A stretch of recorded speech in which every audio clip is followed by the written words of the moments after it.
Greetings. It is Monday, December the 1st, and the final month of the insane year of 2025.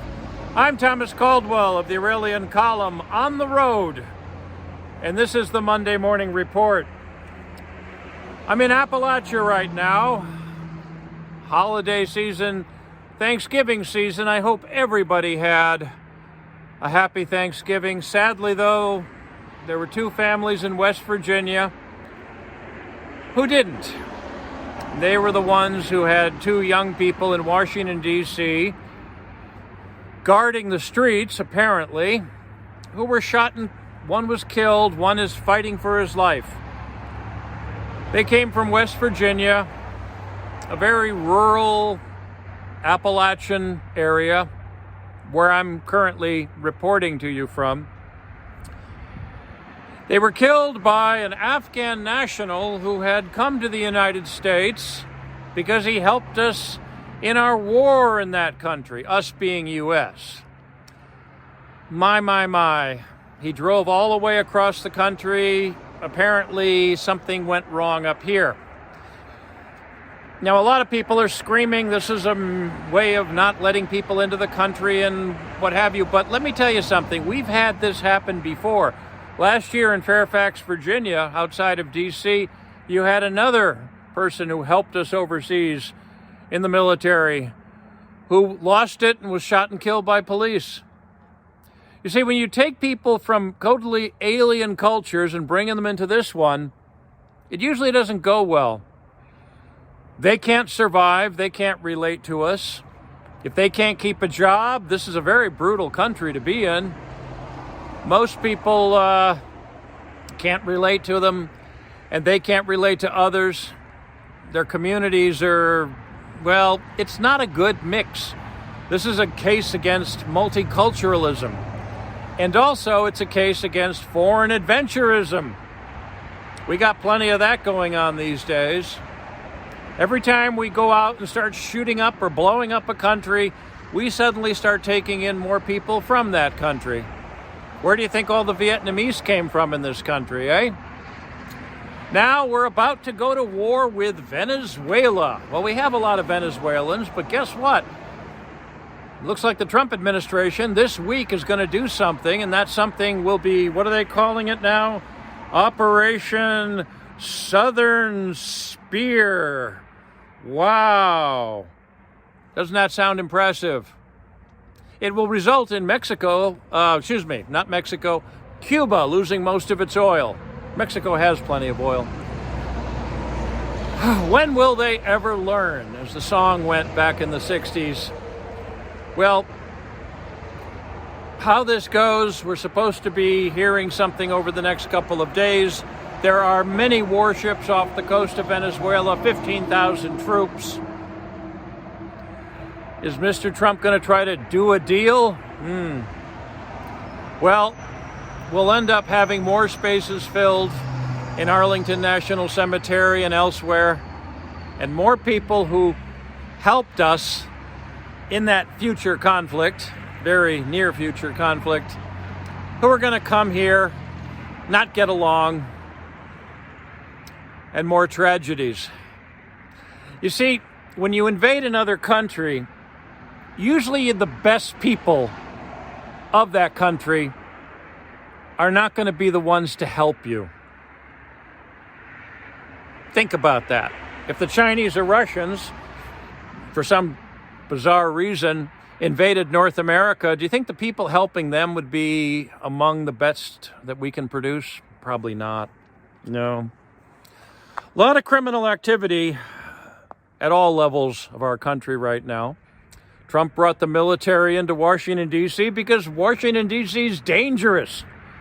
Although having a bunch of National Guardsmen standing around, I don't really know how well that's going to work. I mean, send them after the gangs, but yeah.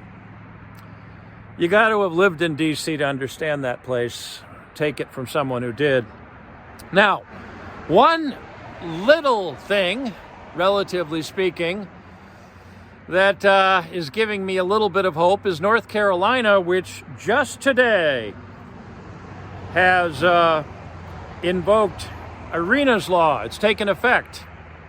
Now, you may or may not remember her. I hope you do. She was that beautiful, blonde-haired woman, young woman, who was Irina Yarutska, I believe it's pronounced. And she was the one who was minding her own business, riding a light rail train in North Carolina on her way home. And suddenly a very savage monster decided to slit her throat, and we got to see it. Internet's wonderful, huh? Well, it turns out that particular subhuman, that's what he is, sorry, he's a subhuman. He had many problems, runs in with the law, violent things, and they just released him on his own recognizance, and some young woman had to pay with her life. But they have a new law there now. They're not going to just release violent criminals without serious bail or not at all. And all the liberals hate it. Oh my goodness. It's going to violate people's rights. Well, fortunately, there's saner people in the state legislature of North Carolina who voted for this, and the governor signed it. So it's going to be harder for monsters to get out of jail where they can do more harm to decent human beings. You see, I don't think people realize exactly what's going on in this country, but the worm has turned. It really has, because human beings can only take so much. Human history is all about humans who've just said enough at some point and start to push back, or in many cases, fight back. And that's what we're beginning to see right now. I'm sure a lot of you at Thanksgiving were talking politics with your relatives or friends, or even in restaurants. Hopefully it didn't get too heated. But politics, although a lot of people say they're not interested in politics, as an old Greek philosopher once said, politics are interested in you. This country, at least the places where I'm visiting now, which is out in Appalachia at the moment, and other places, they're sick of this. They're sick of the violence. They're sick of not living in safety. They're sick of seeing beautiful young women brutally murdered in front of their eyes, or young promising people that just want to serve in their military gunned down by nutcases who shouldn't be here. ICE is doing a great job around this country, in spite of all the insane progressives, if they like to be called that are trying to stop them. The U.S. must be made sovereign again. The borders must be secured. The insane, both foreign and domestic, the criminals, both foreign and domestic, need to be dealt with. And that includes the people at the top. We've got more than a few of that. Well, Venezuela, drug dealing, geopolitics. Anybody who says they have all the answers, and I certainly don't believe them. If anything, be suspicious of them. Because if history has taught us one thing, is that those who have all of the answers are usually the ones who create all of the problems. That's it for today. If you appreciate my work, please like, subscribe, and share. Share with your friends and share with your enemies, and just make sure they're enemies that you can handle. You don't want too many. And please consider a paid subscription or a donation. It does help keep the lights on, in this case, the lights of my vehicle and the gas tank full. I can be reached at feedback@aureliancolumn.com. That's feedback@aureliancolumn.com. I'm up on X. My handle there is MICCAMPEN, MICCAMPEN. I'm on other social media platforms, but not on Facebook. This podcast originates at Substack. My handle there is aureliancolumn.substack.com.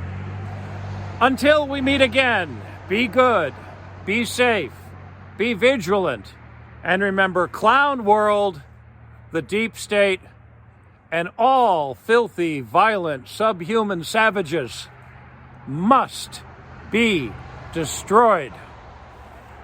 Good day.